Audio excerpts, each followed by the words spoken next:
좋은 날입니다. 오늘도 말씀 안에 승리하는 하루 되시기를 기도하겠습니다. 오늘 생명의 산 본문은 민수기 7장 10절부터 89절입니다.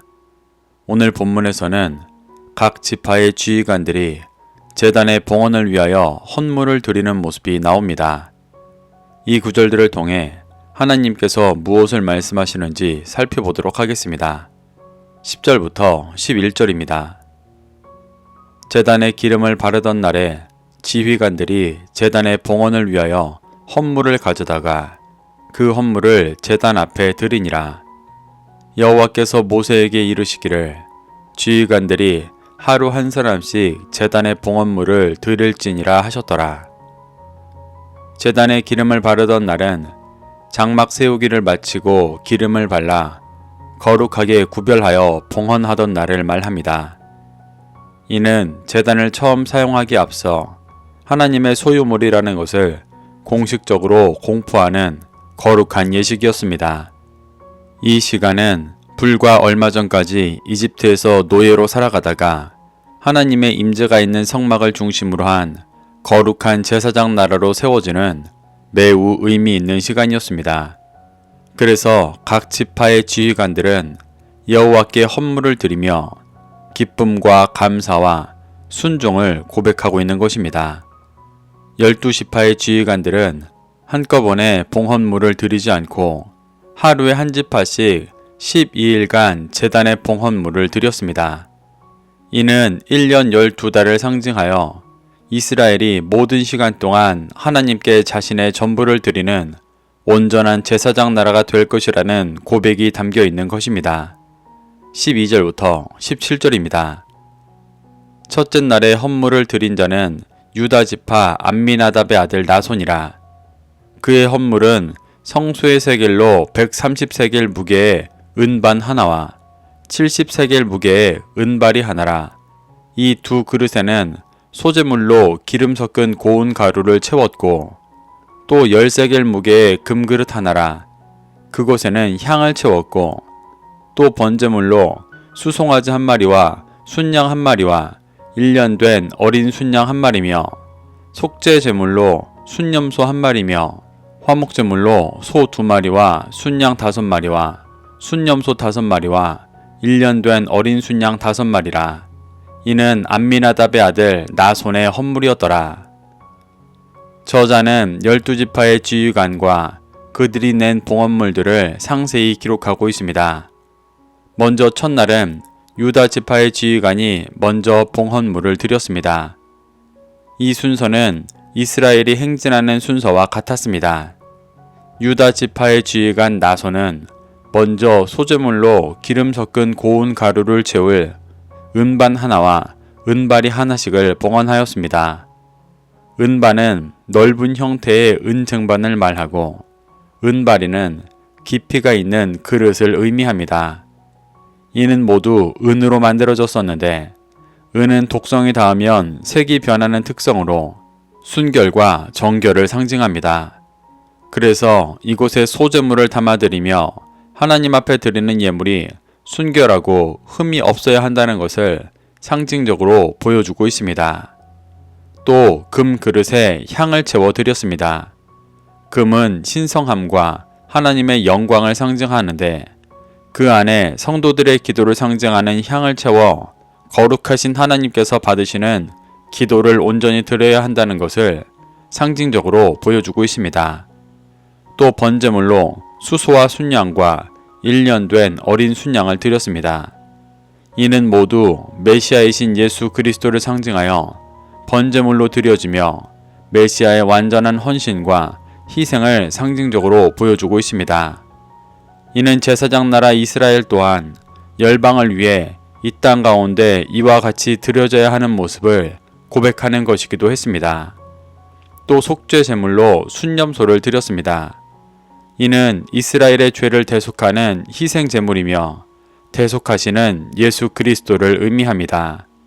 제사장 나라 이스라엘은 열방이 이 은혜 가운데 들어오도록 인도하는 나라라는 것을 고백하는 것이기도 했습니다.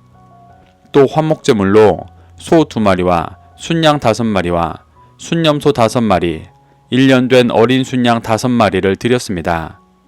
이는 이스라엘이 하나님과 화평을 이루고 더 나아가 이스라엘과 열방이 진리 안에 화평을 이루어 하나님과 하나 되어 구원받게 되는 모습을 고백하는 것입니다.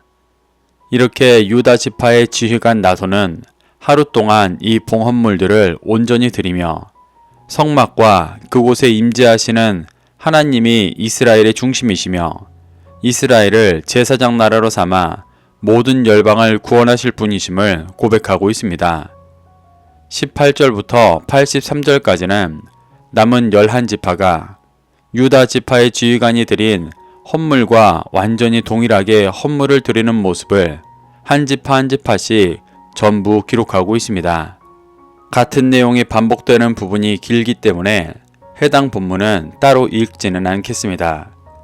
저자가 이렇게 긴 절을 할애하며 동일한 내용을 반복하고 있는 이유는 먼저 각 지파의 헌신을 개별적으로 강조하기 위해서였습니다. 이는 한 지파도 빠짐없이 동일하게 하나님께 자신의 전부를 드리는 모습이 있어야 진정한 제사장 나라를 이루어 갈 수 있다는 것을 보여주는 것입니다. 84절부터 88절입니다. 이는 곧 제단에 기름 바르던 날에 이스라엘 지휘관들이 드린 바 제단의 봉헌물이라. 은 쟁반이 12리요 은 바리가 12리요 금 그릇이 12리니 은 쟁반은 각각 130세겔 무게요 은 바리는 각각 70세겔 무게라. 성소의 세겔로 모든 기구의 은이 모두 2400세겔이요 또 향을 채운 금 그릇이 12리니 성소의 세겔로 각각 10세겔 무게라.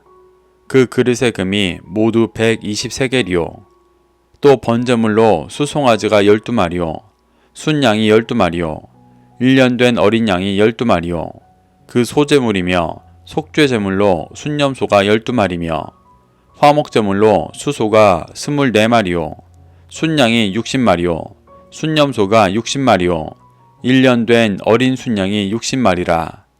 이는 제단에 기름 바른 후에 드린 바 제단의 봉헌물이었더라. 12지파가 동일하게 낸 봉헌물에 대해 합계를 정리해 말하고 있습니다. 이것을 정리하고 있는 이유는 이스라엘의 각 지파가 개별적으로 헌신했지만 결국 이것이 이스라엘이라는 한 공동체의 헌신이었기 때문입니다. 이는 이스라엘 전체가 하나님을 머리로 하나가 된 진정한 제사장 나라의 모습을 보여주고 있는 것입니다. 이렇게 모든 이스라엘이 헌신함으로 성막 봉헌이 완전하고 온전하게 이루어졌음을 보여주고 있습니다. 89절입니다. 모세가 회막에 들어가서 여호와께 말하려 할 때 증거궤 위 속죄소 위에 두 그룹 사이에서 자기에게 말씀하시는 목소리를 들었으니 여호와께서 그에게 말씀하심이었더라. 모든 지파가 12일 동안 봉헌물을 드린 후에 모세는 회막에 들어갔습니다. 그때 여호와께서 지성소에 있는 증거궤 위 속죄소 위에 두 그룹 사이에서 말씀하셨다고 기록하고 있습니다. 이는 하나님께서 이스라엘 중심에 있는 성막에 임재하고 계시다는 것을 보여주는 것입니다. 하나님께서 회막에 들어온 모세에게 무엇을 말씀하셨는지 그 내용은 기록되어 있지 않지만 12지파의 봉헌 이후 이스라엘 가운데 임재하셔서 모세에게 목소리로 말씀하신 것을 봉헌물을 기쁘게 받으시며 응답해 주신 것으로 봅니다. 이는 가나안을 향해 나아갈 이스라엘이 제사장 나라로 온전히 준비되어지고 있다는 것을 보여주고 있습니다. 이렇게 이스라엘이 가나안을 향한 행진을 준비할 때 먼저 하나님께서 임재하실 성막을 봉헌하며 12지파가 모두 동일한 봉헌물을 드리고 하나님께서 그 가운데 기뻐하시며 임재하시는 모습은 제사장 나라 이스라엘의 이상적인 모습을 보여주고 있습니다. 우리도 이러한 모습 속에서 교훈받아 그리스도인으로서 날마다 말씀의 기준으로 자신을 돌아보며 성령님께서 임재하실 거룩한 성전으로 자신을 온전히 드리고 있는지 볼 수 있어야 합니다. 그래서 세상을 향해 있던 중심을 버리고 오직 진리로 중심을 채워 성령님께서 거하실 거룩한 성전 되시기를 소망합니다. 오늘도 이 말씀을 심령에 새겨 승리하는 하루 되시기를 기도하겠습니다.